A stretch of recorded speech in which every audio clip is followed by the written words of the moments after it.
ಈ ಸ್ವಾಮೀಜಿ ಇವತ್ತು ಲೆಕ್ಕ ಕೊಡು ಅಂತ ಕೇಳ್ತಾ ಇದ್ದಾರಲ್ಲ, ಈಗೇನು ಅವ್ಯವಹಾರ ಆಗಿದೆ, ಅದಾಗಿದೆ, ಇದಾಗಿದೆ ಅಂತ ಹೇಳ್ತಾ ಇದ್ದಾರಲ್ಲ ಇವರು. ಇವರ ಕಣ್ಣು ಸನ್ನೆಯಲ್ಲಿ, ಇವರ ಮೂಗಿನ ನೇರಕ್ಕೆ ಎಲ್ಲ ವ್ಯವಹಾರಗಳು ನಡೆದಿದ್ದೇವೆ. ಅವಾಗ ಕಿವಿಯಲ್ಲಿ ಬಾಯಲ್ಲಿ ಏನಾದರೂ ಇಟ್ಕೊಂಡಿದ್ರೆ ಇವರು ಡಾಂಬಿಕತೆಗೆ ಯಾರಾದರೂ ದೊಡ್ಡ ಗುರುಗಳು ಇದ್ದರೆ ಉಚ್ಚಾಟಿತ ಸ್ವಾಮೀಜಿ ವಚನಾನಂದ ಶ್ರೀ. ಇವರಿಗೆ ಯಾವುದೇ ಬಸವಣ್ಣನ ತತ್ವದ ಮೇಲ್ಗಡೆ ಇವರಿಗೆ ನಂಬಿಕೆ ಇಲ್ಲ.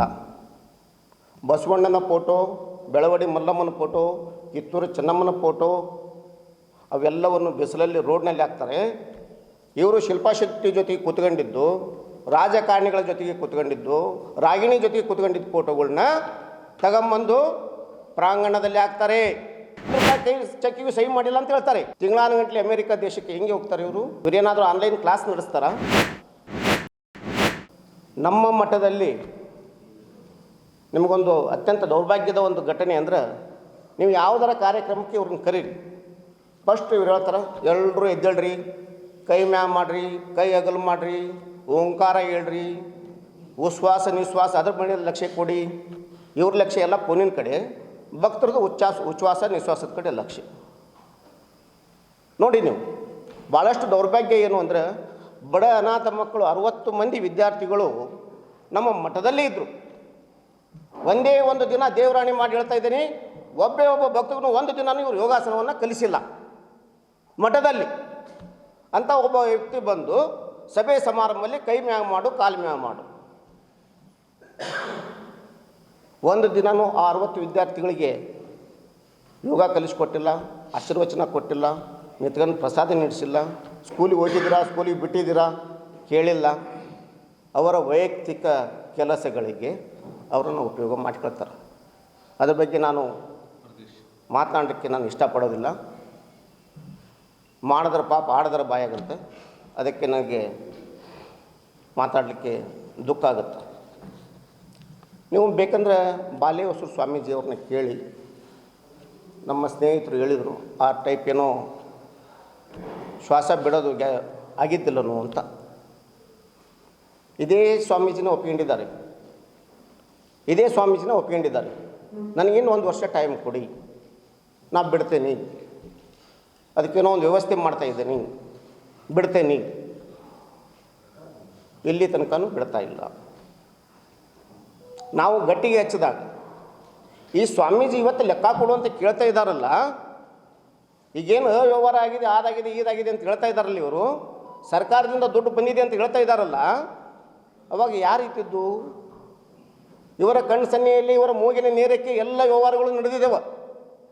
ಅವಾಗ ಕಿವಿಯಲ್ಲಿ ಬಾಯಲ್ಲಿ ಏನಾದರೂ ಇಟ್ಕೊಂಡಿದ್ರೆ ಇವರು ಕಣ್ಣು ಕಾಣ್ತಿದ್ದಲ್ವ ಇವರಿಗೆ?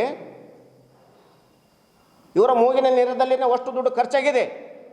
ಆದರೂ ಸಹ ಏನನ್ನೂ ಕೇಳದೆ, ಏನನ್ನೂ ಹೇಳದೆ ಮುಚ್ಚಿಡಲಿಕ್ಕೆ ಕಾರಣೀಕರ್ತರಾದಂಥ ಶ್ರೀ ಶ್ರೀ ಶ್ರೀ ಯೋಗ ಸಿಂಹಾಸನಾಧೀಶ ಉಚ್ಚಾಟಿತ ಸ್ವಾಮೀಜಿ ಈಗ ಮುಗ್ಧ ಜನರನ್ನು ಕಟ್ಟಿಕೊಂಡು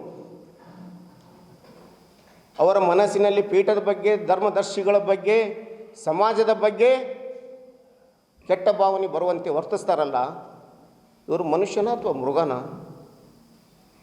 ಬೇಡವಾ? ಅದಕ್ಕೊಂದು ಏನು ಬೇಡವಾ?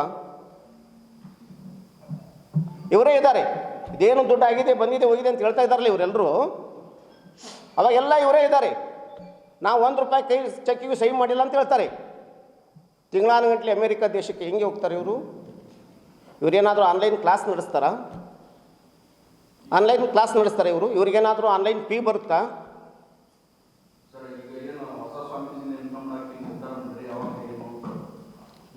ಈಗ ನಮಗೆ ಆದ ಅನಾಹುತದಿಂದನೇ ಹೊರಗೆ ಬರಲಿಕ್ಕೆ ಆಗ್ತಾಯಿಲ್ಲ. ನಮಗೆ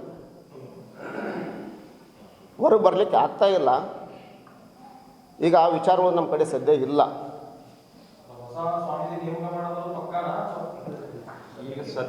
ನಮ್ಮ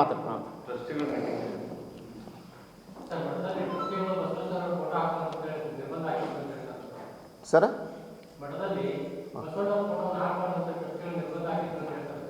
ನಾನು ಹೇಳಲಿಕ್ಕೆ ಇಷ್ಟಪಡ್ತೀನಿ, ಇವರಿಗೆ ಯಾವುದೇ ಬಸವಣ್ಣನ ತತ್ವದ ಮೇಲ್ಗಡೆ ಇವರಿಗೆ ನಂಬಿಕೆ ಇಲ್ಲ.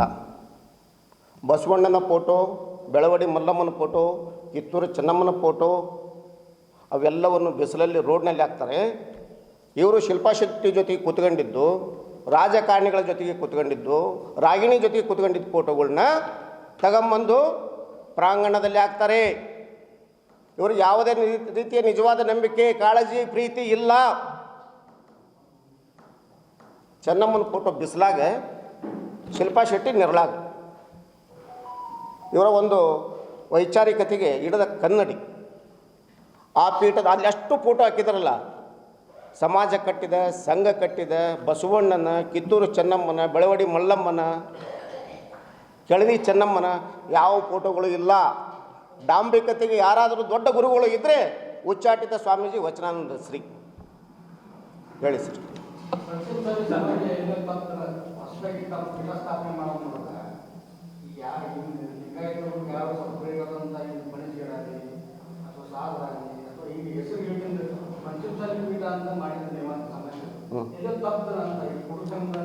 ನಾವು ಪಂಚಮಸಾಲಿ ಪೀಠವನ್ನು ಮಾಡಿದ್ದು ಯಾವುದೇ ಪೀಠದ ವಿರುದ್ಧ, ಯಾವುದೇ ಸಮಾಜದ ವಿರುದ್ಧ ಅಲ್ಲ. ನಮ್ಮ ಸಮಾಜವನ್ನು ನಾವು ಸಂಘಟನೆ ಮಾಡಲಿಕ್ಕೆ ಎಂದು ಅವಿಭಕ್ತ ಕುಟುಂಬಗಳು ಅಂತ ಇರ್ತಿದ್ವು. ಅವರು ಒಂದೊಂದು ಮೀಟಿಂಗ್ ಮಾಡ್ತಿದ್ರು, ಎಲ್ಲರನ್ನು ಕೂಡಿಸ್ಕೊಂಡು ಊಟ ಮಾಡೋ ಮುಂದೆ ಮತ್ತೊಂದು ಮುಗ್ದೊಂದು. ಈಗ ಅವಿಭಕ್ತ ಕುಟುಂಬಗಳು ಹೊಡೆದು ಛಿದ್ರ ಆಗಿದ್ದಾವೆ. ಅವನ್ನ ಕ್ರೋಢೀಕರಣ ಮಾಡ್ಕೊಂಡು ಅವ್ರನ್ನ ಸರಿದಾರಿಗೆ ತರಲಿಕ್ಕೆ ನಾವು ಮಾಡಿಕೊಂಡಿದ್ದೀವಿ ವಿನ ಯಾವುದೇ ಸಮಾಜದ ವಿರುದ್ಧ ನಾವಿಲ್ಲ. ಎಲ್ಲ ಸಮಾಜದ ಜೊತೆಗೆ ನಾವು ಬೆರೆತುಕೊಂಡು ಹೋಗ್ತಾ ಇದ್ವಿ. ಇದೇ ಸ್ವಾಮೀಜಿ ನಮ್ಮಲ್ಲಿ 2 ಪೀಠಗಳು ಇದ್ದು, ಒಂದು ಕೂಡಲ ಪೀಠ, ಇನ್ನೊಂದು ಹರಿಹರ ಪೀಠ. ನಾವು ಪಂಚಪೀಠಕ್ಕೆ ನಡ್ಕೊಂಡು ಬಂದ್ವಿ. ನಮ್ದು ಯಾವುದೋ ಒಂದು ಬಾಳೆಹೊನ್ನೂರು ಪೀಠನೋ ಮತ್ತೊಂದು ಇರ್ತದೆ. ನಾವು ಶ್ರೀಶೈಲ ಪೀಠಕ್ಕೂ ಹೋಗ್ತೀವಿ, ಬಾಳೆಹೊನ್ನೂರು ಪೀಠಕ್ಕೂ ಹೋಗ್ತೀವಿ, ಕಾಶಿಗೂ ಹೋಗ್ತೀವಿ, ಶ್ರೀಶೈಲಕ್ಕೂ ಹೋಗ್ತೀವಿ. ಪಂಚಪೀಠದಲ್ಲಿ ನಾವು ನಡ್ಕೊಂಡರು. ಹರಿಹರ ಪೀಠದ ಭಕ್ತ ಯಾರಾದರೂ ಒಂದು ಫೋಟೋ ಕೂಡಲ ಶ್ರೀ ಜೊತೆಗೆ ಹೋಗಿದ್ರೆ, ನೀನು ಒಬ್ಬ ತಂದೆ ಊಟದವನಿಗೂ ನಡ್ಕೋಬೇಕು, ಇಬ್ಬಿಬ್ಬಾರು ತಂದೆ ಊಟದಂಗೆ ನಡ್ಕೋಬಾರ್ದು ಅಂತ ಹೇಳ್ತಾರೆ. ಕೇಳಿಸ್ಕೊಂಡಂಥ ವ್ಯಕ್ತಿ ಇದೇ ವೇದಿಕೆಯಲ್ಲಿದ್ದಾರೆ. ಹೆಸರು ಬೇಡ. ಇಷ್ಟೊಂದು ಕೀಳು ಮಟ್ಟದ ಭಾಷೆಯನ್ನು ಬಳಸಿದಂಥ ಸ್ವಾಮೀಜಿನ ನನ್ನ ಜೀವನದಲ್ಲಿ ನಾನು ನೋಡಿಲ್ಲ. ನಾವು ಸಹಜ ಎಲ್ಲ ಪೀಠಕ್ಕೂ ಹೋಗ್ತೀವಿ, ಕಾಲು ಬೀಳ್ತೇವೆ, ಕೈ ಮುಗಿತೀವಿ. ಇದೇ ನೇರವಾದಂಥ ಮಾತನ್ನು ಹೇಳಿದ್ದಾರೆ.